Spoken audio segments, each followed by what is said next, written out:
You don't want us strolling around in the garden admiring the...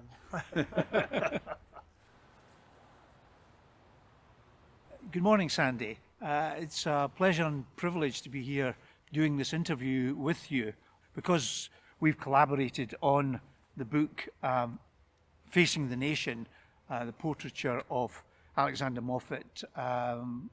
We'll concentrate on portraiture and you can tell us your experiences as a very eminent portraitist within Scottish art. Good morning, Bill. Here we are again in a slightly more open air setting today. Yes. And I'm looking forward again to continuing our ongoing dialogue about painting and about portraiture. Let me just start off by saying, in our age of instant photographic reproduction, where something like 5 million photographs are taken around the world every day, most of which are portraits, of course, what do you think is the position of and the purpose of painted portraiture now? Well, I think portraiture today, as you say, it's being utilised mainly via the camera. And when I talk about the camera, I'm talking about everyone with their mobile phones, all making hundreds of images every day, every hour, every second. So goodness knows how many portraits are being produced. In October 2020, I don't think the pandemic is stopping people making portraits, this kind of portrait. Yeah. But the kind of portrait I'm interested in is completely and utterly different. Mm-hmm. It stems from a kind of understanding of what we might call a tradition of Western painting, which obviously in the 20th century has been augmented by other traditions. Let's say African painting, for example, Chinese painting, all sorts of other kind of influences have come in and, in a sense, rejuvenated Western painting. Picasso, in many ways, is the great exemplar of that. Right. So, painted portraiture is still alive and healthy, and certainly you've made your particular contribution to that. But let me just go back to the beginnings of your career. What was the art scene in Scotland like when you started your career as a portrait painter? Well, I enrolled at Edinburgh College of Art precisely 60 years ago, October 1960. So this is the time just flashed by. Time has just flashed past, and then in those days, no one took portraiture at all seriously. It was a subgenre of painting, of academic painting. And there were specialist portrait painters that made portraits of the rich and famous, or Lord Provosts, or bankers who were retiring, etc. Yeah. And these were shown in the Royal Academy, and I hate to say it, the Royal Scottish Academy. And they were jokes. They were like paintings of waxwork dummies, really. They'd no relevance whatsoever. So the idea of painting a portrait it would never ever occur to anyone, a student or staff, I should say. It wasn't on the curriculum, but nowhere on the curriculum was portrait painting. Yeah. So what attracted you to portraiture in the first place in the early 60s? Well, I kind of stumbled into it in a way, by first of all drawing and then painting what you might call elementary portraits of a couple of friends. And then it was I think the decisive moment was seeing a big Kokoschka show in the Tate Gallery in London in 1962 when all these incredible early portraits, the portraits he did before the First World War, of Adolf Loos, etc., were really affected me. I thought, gosh, there's something more to portraiture than we've been told to believe. There's the idea of portraiture as a seminal part of the modern movement that had never occurred to me before. Right, yeah. So, presumably one of the inspirations you're saying was the portraiture produced by other artists, particularly modern exemplars of that. But, going right through the tradition of portraiture, who were the outstanding artist who particularly inspired you to become a portrait painter yourself? Well, after seeing, it was I suppose it was a long route to begin with. I mean, after seeing Kokoschka, one would look at Picasso, the most famous of all modern artists. He was a gigantic figure even in the 60s, for a young student like myself, looking at Picasso. Then once you'd looked at Picasso, you felt, well, maybe I'd better look at Goya. Maybe I'd better look at Velasquez. Maybe I'd better look at Titian. So the National Galleries in Edinburgh, of course, had terrific holdings of all these artists. Yeah. And so I began to really a serious study of the old masters. Right. So the combination of the new, as it were, the modern, and the old, began to develop my thoughts on portraiture from that standpoint. Both, as it were, both the old and the new, kind of combining. But some people might think that there is a marked difference between historical portraiture and modern portraiture, in that much of modern portraiture, the concept of likeness, of resemblance, no longer seems to be the dominant role. If that's the case, I mean, how important is getting a likeness in your portraits? Oh, it's important. It is important. I mean, I suppose the difference between the old masters, let's call them that, between the Titians and Velasquez, is they were still engaged with the idea of they had to paint important people. They were painting nobility. That was their role. They were at I suppose you could say, the top level in society. Yeah. Whereas the moderns, like Picasso, I mean, Picasso was a down and out in Paris, and he was painting down and outs like himself, And then that got me on to the idea of a completely different type of portrait, which I suppose emerged in the late 19th century, like Van Gogh painting the postman. That kind of idea of you're painting your pals. Toulouse-Lautrec painting the people he hung about in the nightclubs and things like that. So the thing that struck me about Van Gogh and Lautrec and say that group of the Degas of this world, the Cézannes, where they were quite keen on both a likeness and this concept of making a painting. Yeah. The portrait as a painting, not Yeah. the portrait just as a daft likeness Right.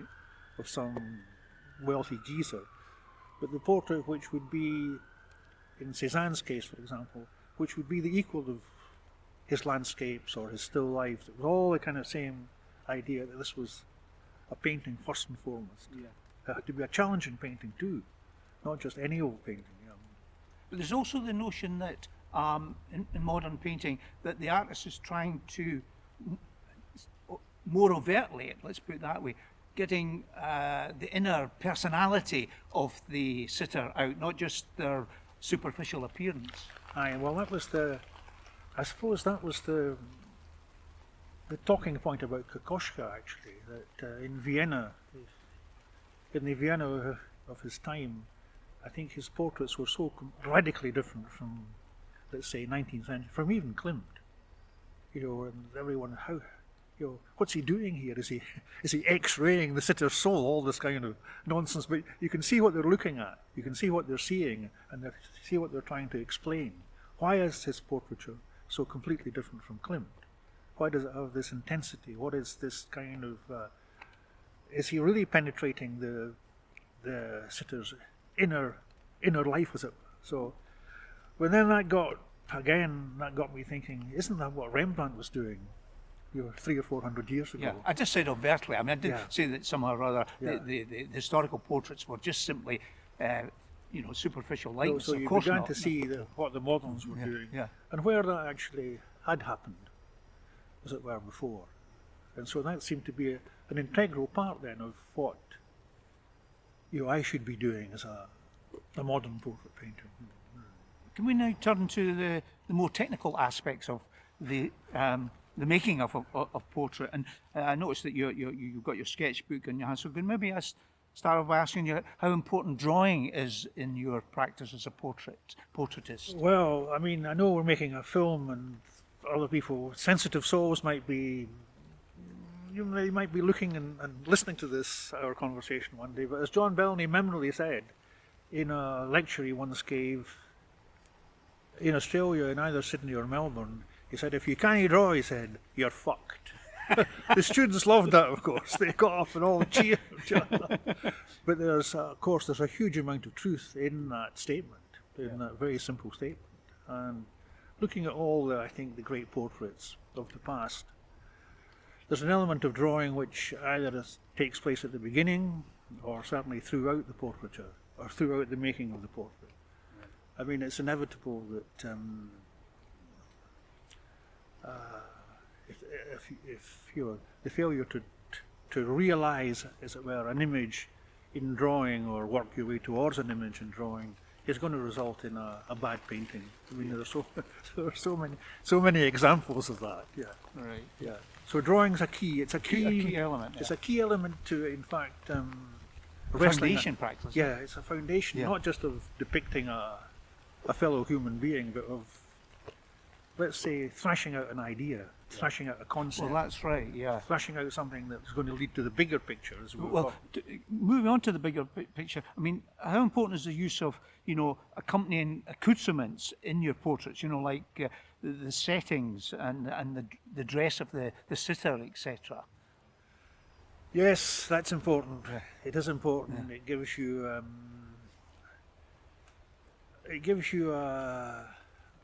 The chance of doing certain things in the painting.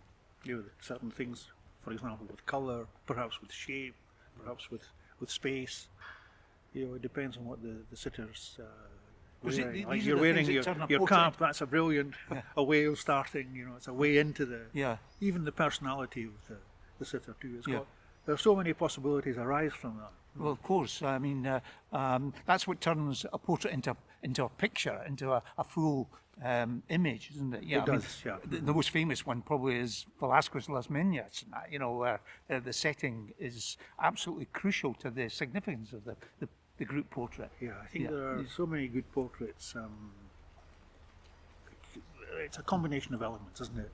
Combination of pictorial elements. Is that a sort of a creative collaboration between you and the sitter, setting up that mise en scène? I can think of several instances of that. For example, a classic instance would be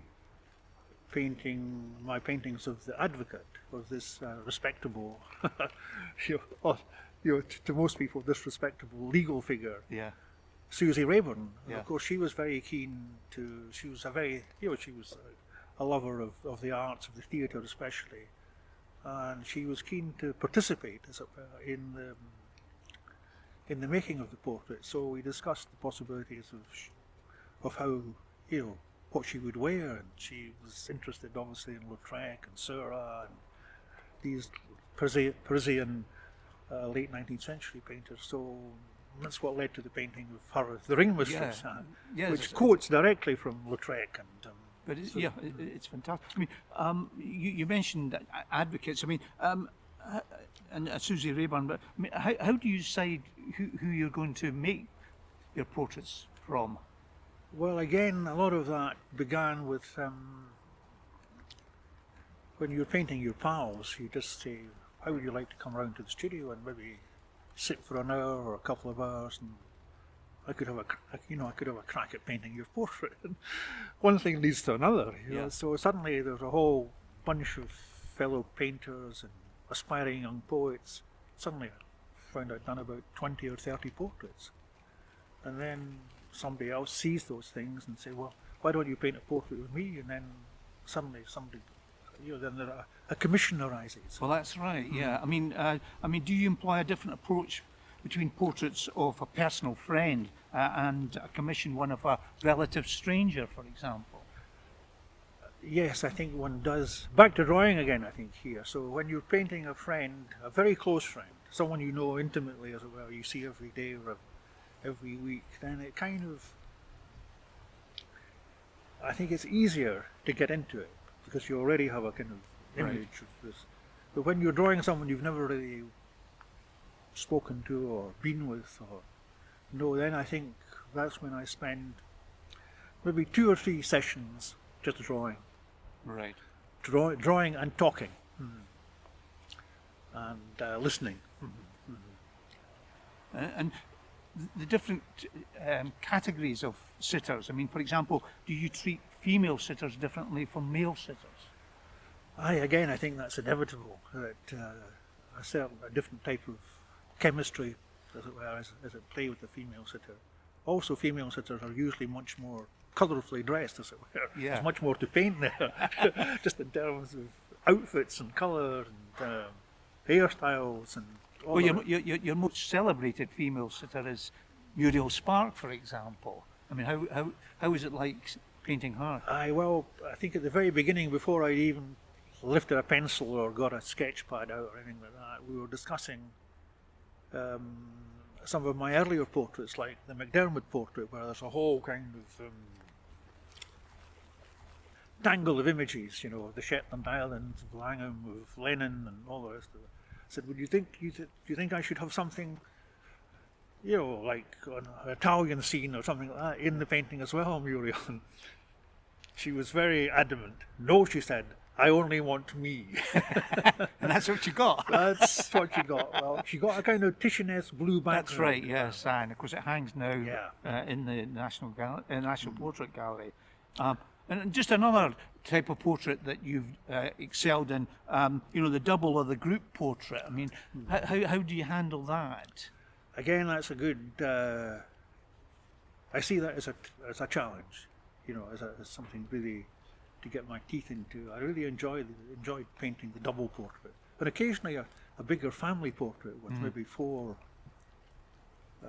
or five portraits in as it were in the one painting. So that's a great challenge, just how to get how to show a relationship, as it were, Right. between the family, or between the husband and wife, or Right. between the boyfriend and the girlfriend, etc., Yeah, or between the two children. That's that's very that's important. another. Yeah, it's important. Yeah, absolutely, yeah. And once the portrait is finished and you show it to the sitter, I mean, how concerned are you with their reaction to it? That's always a tricky moment, or can be. In fact, normally, one would work on the portrait. Let's say I was doing a series of drawings. Yeah. Then the sitter wouldn't really look at those, or sometimes I wouldn't want the sitter to look at them. I remember the very first drawing I did with Sorley MacLean. It was terrible. It just didn't work at all. So I ushered him out of the studio very, very quickly. And then there's always a moment of truth when you reveal the portrait, because it's usually not what people. I think a lot of people, they don't look at lots of paintings, put it like that.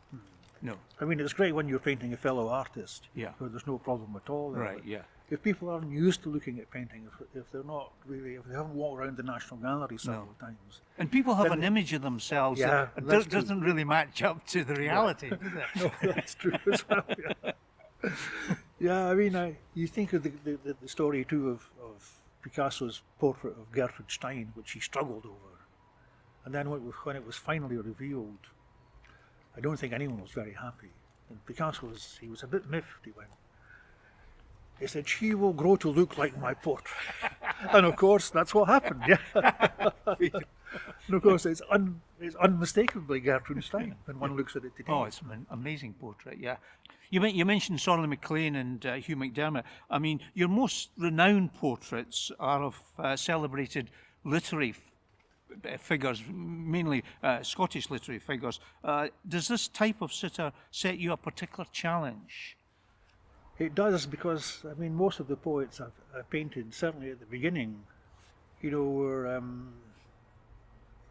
they were they had already established really quite important reputations, and I was just a young guy, a kind of a young whippersnapper, as it were. Right. And the task of painting these really quite important Giants. literary- yeah, London giants, was a bit. It's a bit scary. Yeah. But I started really with Norman McCaig, Yeah. who I'd become quite friendly with, and he was very encouraging. And it just went, it went like clockwork almost from the Yeah. very beginning. It's a superb portrait. Yeah, and then that begins to. I think if you pull something off and it's successful, Right. that gives you confidence Yeah. that you can go on and do something else. Yeah, So, yeah. I mean, it doesn't always work, No. but once you've got a couple of things like that under your belt, then you're eager eager to do more. Yeah, and the word gets around. You've done that for Norm McKay. You may be able to do the same for me. That's right. That's right. Yeah. So again, I mean, it puts pressure, but it puts pressure on you as an artist. But Yeah. that's no bad thing. No. Maybe we could just sort of finish out.